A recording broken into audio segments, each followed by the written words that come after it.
Coming up, a professor in Indigenous forestry challenges Western science, and a representative from the Yurok tribe tells us about a historic agreement between the nation and the state of California. Plus, a Mohegan playwright excels as a one-woman act. I am Aaliyah Chavez. Join us for those interviews, plus headlines from the ICT Newscast.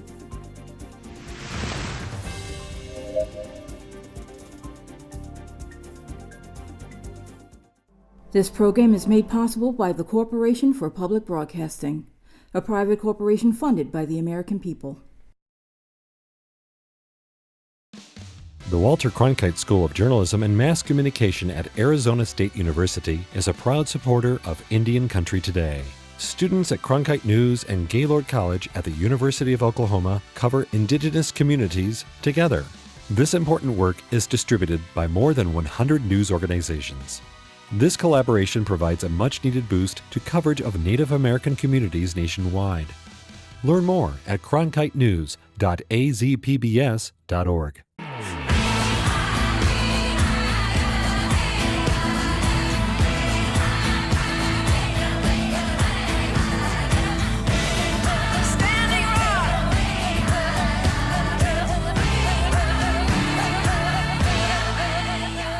This is the ICT Newscast with Aaliyah Chavez. We start in Washington, D.C., where President Joe Biden has issued a proclamation to honor Native people. Biden officially declared October 10th, 2022 as Indigenous Peoples Day in the U.S. This is the second year in a row this action was taken. In a separate proclamation, Biden also declared October 10th as Columbus Day. Secretary Deb Haaland held a virtual event with tribal leaders to highlight Indigenous knowledge in stewarding the nation's lands and waters. All around the country Monday, Indigenous people gathered to celebrate resiliency. And on social media, many Native people and organizations wished one another a happy Indigenous Peoples Day. In Canada, Wet'suwet'en Group, opposed to the Coastal GasLink pipeline, is raising concerns as the company prepares to drill under the Morris River. Last year, the planned passing of the pipeline under the river sparked new blockades, which led to arrests of Indigenous land defenders and their allies. APTN's Lee Wilson has this report.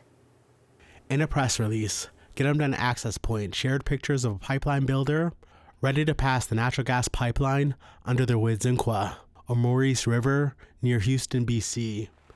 They stated the river provides clean drinking water for Wet'suwet'en villages and is a key salmon spawning area. The group is set up on the Maurice Forest Service Road on behalf of the Wet'suwet'en hereditary chiefs. The chiefs remain opposed to the Coastal GasLink pipeline in their territory. Last fall, 2 months of blockades ended with dozens of arrests of Wet'suwet'en members and supporters. We contacted Gidimt'en Access Point for a comment, but did not receive a response before airtime.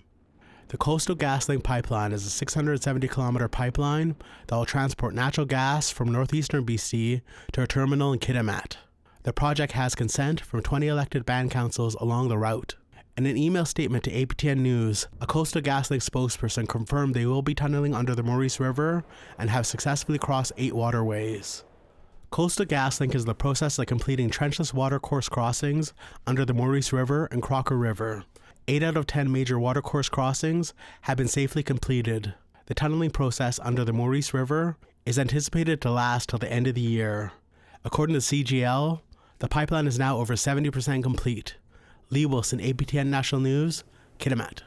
Indigenous women are reaching for public office in Brazil's elections. Women make up more than half of the country's electorate, but you wouldn't know that if you looked in the nation's halls of power. That's because they represent less than 1/6 of Congress, and an even smaller fraction are also Black or Indigenous. According to the latest census, Brazil is home to approximately 897,000 Native people, and now a Native woman has been elected as the first federal Indigenous lawmaker from the state of Sao Paulo. There is a huge invisibility as to what we are, negligence in public power, lack of public policies in Indigenous territories. That is why I'm here, to guarantee access to these rights that were conquered on paper, but never reached us. With elections underway, the country faces a runoff presidential election. Incumbent Jair Bolsonaro has vowed not to give it an inch to Native people. Well, you can now find a new drama called Alaska Daily on the streaming service Hulu. Shuswap citizen and actress Grace Dove, along with Hilary Swank, play journalists unraveling cases of missing and murdered Indigenous women. Dove plays Tlingit reporter Roz Friendly, who struggles to get readers to pay attention to the MMIW crisis. Alaska has among the nation's highest rates of violence against women, disproportionately impacting Alaska Native and Native American women. Tlingit citizen and writer Vera Starbird spoke to ICT and says her show, which also features actress Irene Bedard, has real portrayals of Alaska Native life. The thing that came up almost every single conversation that ended up being a strong theme was the sense of community that Alaska Native people have, both the responsibility to your community and how much that community takes care of you, looks after you, holds you accountable. The first episode, which premiered last week, is now available to stream on Hulu. And those are the headlines for the ICT Newscast.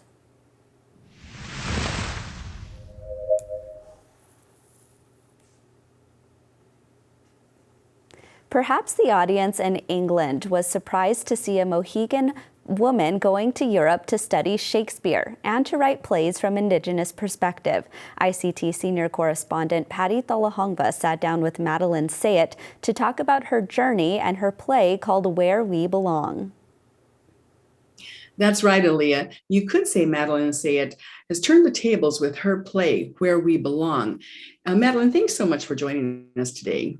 Thanks for having me.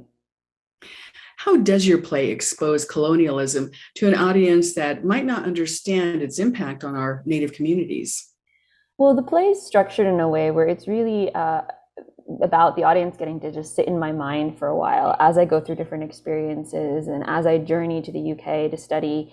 And it's been really interesting because it's really, it shakes up their experience of how they inhabit a lot of those spaces, like academia, like the theater, like museums, in a way where they haven't really thought about it that much. It was interesting, last week there was an audience member who actually asked whether or not the museum and the play even existed because they were so surprised by the fact that there were these institutions, that hold onto our relations and won't give them back, won't let them go home, seemed so, mind-boggling to them, but they're just not used to thinking about or experiencing museums in that way.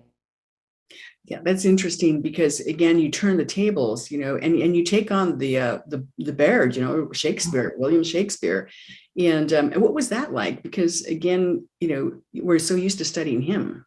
Yeah, so a lot of the play actually deals with, growing up, I really loved Shakespeare because Shakespeare was the thing that I could find community in, that was all around me, because there were tons of opportunities to engage with Shakespeare, but there weren't any opportunities to study my Mohegan language. There were no language classes and stuff in Mohegan at the time. And so it sort of grapples with that over the course of the journey, the way in which language is valued or not valued in our society. And how, a lot of the reason Shakespeare is all around me is actually at the cost of my Mohegan language, is because Shakespeare was present in residential schools, is still the only required author in schools when he's not even from here, whereas, our languages were actively taken from us. Yeah, that's hard history. And again, we're living with that, what has happened. Let's take a look at a clip from your play. We must all stand in love for the tribe. That is the only way we will survive. But what if we don't? What if in my lifetime we all just fade away? Then you will have to explain that to your ancestors when you face them. My name is Achokais. I am a Mohegan. I study Shakespeare. Most people don't like talking about colonialism as much as they like talking about Shakespeare. Today's story isn't about Shakespeare, though. Today's story is how I became a bird. I need a fresh start. Somewhere I'm not hated for being me. The settlers killed something in our souls when they took our language. I look at my wings wondering if they'll ever work, wondering if they even know what they are.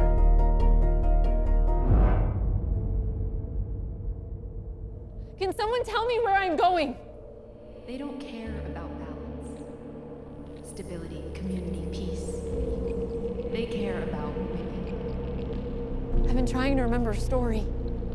A long time ago, our ancestors told it to us. think it has to do with where we belong. Now, you talk about this responsibility that we have to carry on our stories and tell the next generations. What has been the reaction from Native people who have seen your play? It's been really good. It's been really interesting. Sometimes when Native people come to see the play, they haven't seen a Native story told on stage before. And so it's very emotional for them to be hearing these certain things in this kind of a forum. And it's really important for me, for Native people to be there too, because it means that there's people in the audience who are resonating with the experience. And sometimes when there's only non-Native folks, it kind of makes me feel like I'm being watched, like I'm an object, which is not great. But it's been really powerful to remind me that whenever I'm up there, it's never just me up there. It's me and the people in the audience who are bringing their stories to it, but it's also me and all of the ancestors whose stories come up in the play, and how I, process my journey with them and their journeys and what they're constantly bringing to the story in the moment, because things don't change as much as, people would hope over time. Isn't that the truth? What is, in your opinion, the state of Native theater today?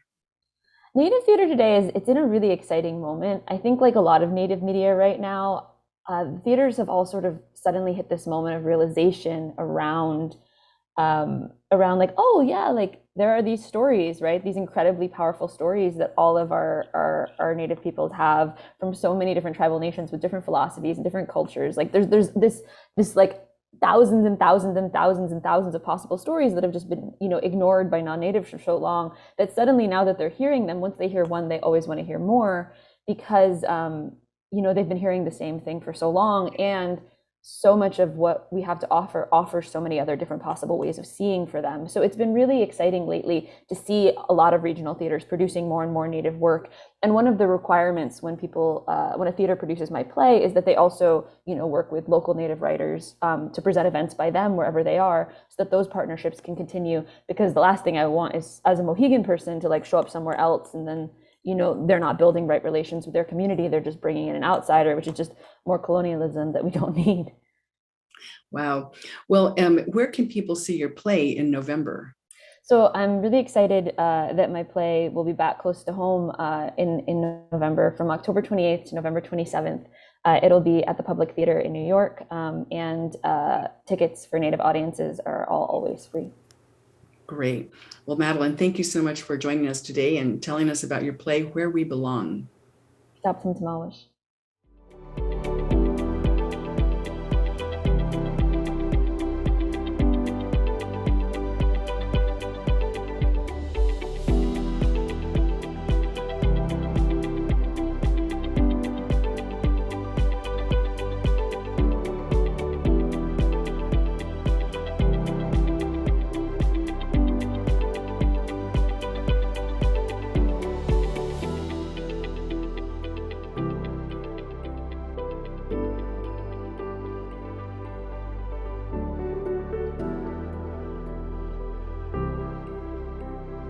For decades, tribal citizens have had limited access to traditional lands for gathering food and medicine, and for making cultural items like baskets. But that is changing. In September, the Yurok tribe signed an agreement with the state of California. It now means Yurok people can simply show their tribal ID card if they are stopped while gathering their traditional products. Joining us to talk about this is Rosie Claiborne, who is the Yurok Tribal Heritage Preservation Officer. Welcome, Rosie. I agree. So this title sounds really impressive. It's the Global Memorandum of Understanding and Traditional Tribal Gathering Agreement. A mouthful, but describe the importance of this MOU for your people. Yeah, so this is the first MOU signed with a California tribe. And what it does is, we have the global MOU that outlines some goals with our California state partners. And, talking about traditional ecological knowledge, talking about co-management and ways of, having access for, ceremonial and gathering within the California State Park system in our ancestral territory.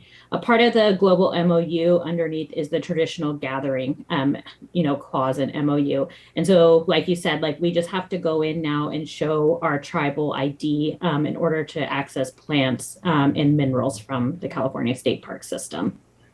Can you maybe describe the context of tribal citizens who were saying that this was something that they needed, or, why was this MOU really created so that you could protect the needs of tribal citizens? Yeah, I mean, up until this point, I worked for the tribe for 20 years for my tribe. I'm a Yurok tribal member too.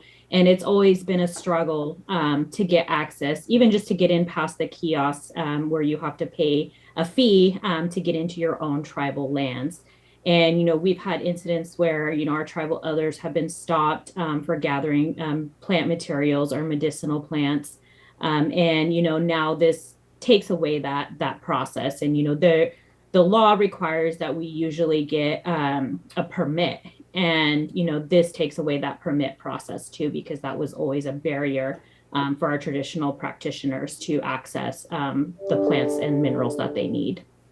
I want to talk about the other parts of the MOU because I understand part of it is to help with things like ceremonies. Maybe tell us about that.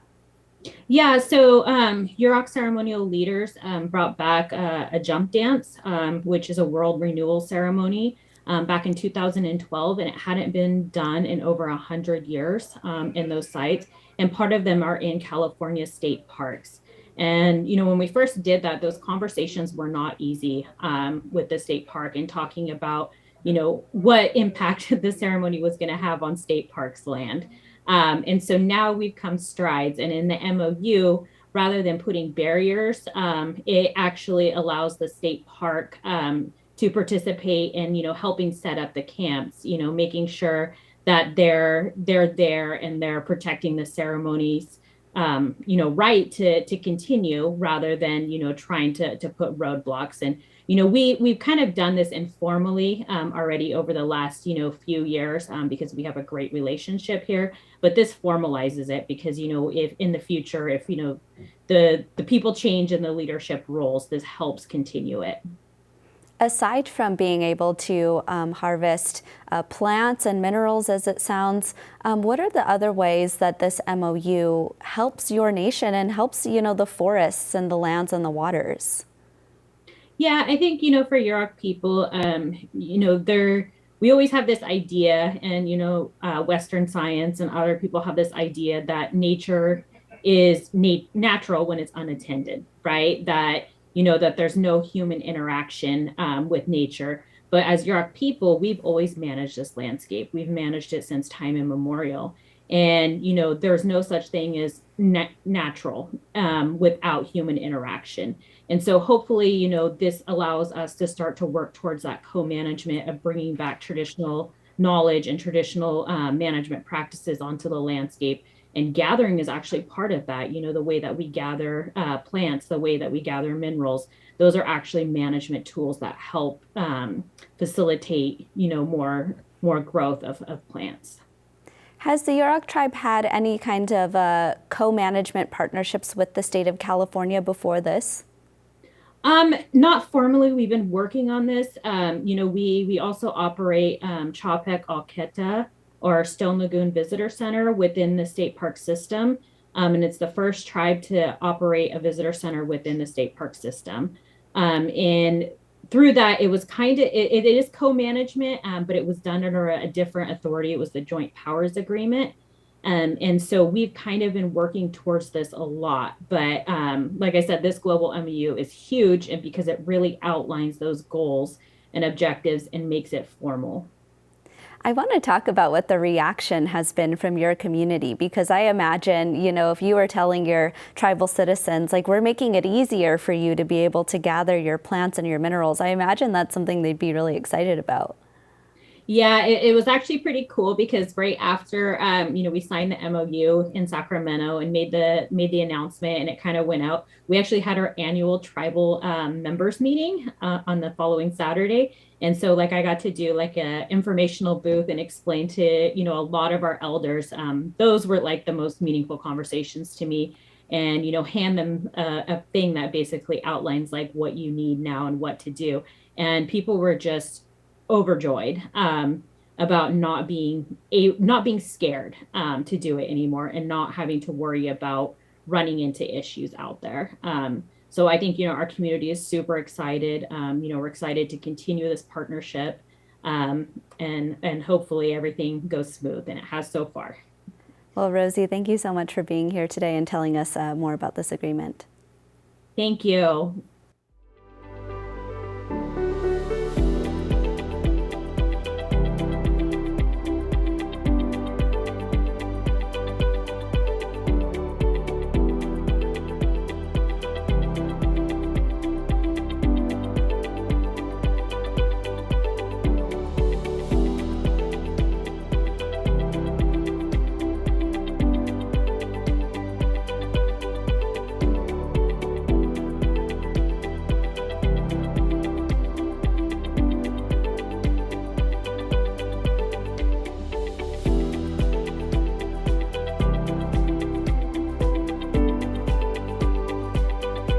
There's a new tenure-track professor in science at Northern Arizona University. Dr Ramos will be the school's first professor of Indigenous forestry, and she says it is her dream job. Her research focuses on the intersection between wildlife, traditional ecological knowledge, and Western science. Dr. Ramos joins us in the studio today, and we're really excited to have her. Hello, thank you so much for being here. Hi, thank you so much for having me. It's nice to be here. So I want to start off with talking about your new position. For our viewers at home who are learning about this for the first time, tell us about it. Sure. So the title is Assistant Professor of Indigenous Forestry in the School of Forestry at Northern Arizona University. This position was flown in the previous academic cycle, so last fall when I applied, and it was one of two positions that I personally saw in my search for tenure track positions in the whole nation that were Indigenous specific in a science program with natural resources. So I was very excited to see the call, and I actually wondered whether my background fit, because it's in the School of Forestry and my background is wildlife, and fortunately it is, and I'm looking forward to joining the School of Forestry very much. I mean, it sounds like this isn't something that you find elsewhere in the country. What do you think are some of the barriers to having a position like this at other universities, and why it's so important to have a position like this at your school? That's a great question. Something I've thought quite a bit about in my journey in applying for positions for several years. I think it is really important to have these positions for Indigenous folks. And for me, what made a big difference is that I was able to showcase and highlight, and I felt very empowered in the interview process in being able to share how I've brought my indigeneity with me in science, rather than checking a box of maybe someone from a minority background who can fulfill maybe some diversity in the department, but maybe not fully bringing forward the important aspects of being Indigenous, and myself a TEK practitioner as well. So it is important to me, and I'm so glad that this position exists. In our last interview, of course, we heard about this idea of co-management, and I think we've been hearing that more and more often across Indian country. Maybe talk about, in your new position, how much you'll be integrating co-management ideas into your teachings, and it sounds like management practices as well. Oh, that's a great question as well. Yes, I have maybe less experience on the ground in terms of professional academic research and management, but definitely as a TEK practitioner, that's something that I do all the time with my family and community. And I will be talking about those things in classes, I'm sure. We're talking about maybe doing, for example, a field course where we bring students to our local area and learn more about some of the community work that's going on in co-management there. I'm looking forward to that very much, and I integrate Indigenous research methodologies, TEK, and actually I'm really excited to also be doing what we call molecular scatology, and that's essentially studying genetics of wildlife scat. That's not something you hear very often, but it sounds very interesting. I want to switch gears really quickly and talk about climate change, because that, of course, is something that none of us can avoid talking about. Maybe talk about how you'll plan to integrate that into the coursework that you teach, and it sounds like, the courses that your students will take as well. Sure. Yes. In the field course, I'm going to collaborate with another faculty who has worked a lot in our local community as well with our cultural burning folks. They have a community group that does a lot of that work. And with climate change, they've been very invested in mitigating some of those effects by bringing back those traditional burns, and which, of course, for the Yurok people, traditionally had traditional burning, and that benefited the wildlife as well. So that ties into my professional background in terms of monitoring wildlife. Maybe in some of these areas where we're bringing back those burns, we can monitor and see how the wildlife are responding to those places. Well, Dr. Ramos, we're so honored that you're here in the studio with us, and we're excited to see what you do with this position. Thank you so much. Thank you for having me. Thanks. And that's a slice of our Indigenous world. For all the latest, visit ictnews.org. From all of us in the newsroom, stay safe, my relatives. Sometimes you got to take a stand just because you know you can. Oh, you got to run, you got to run.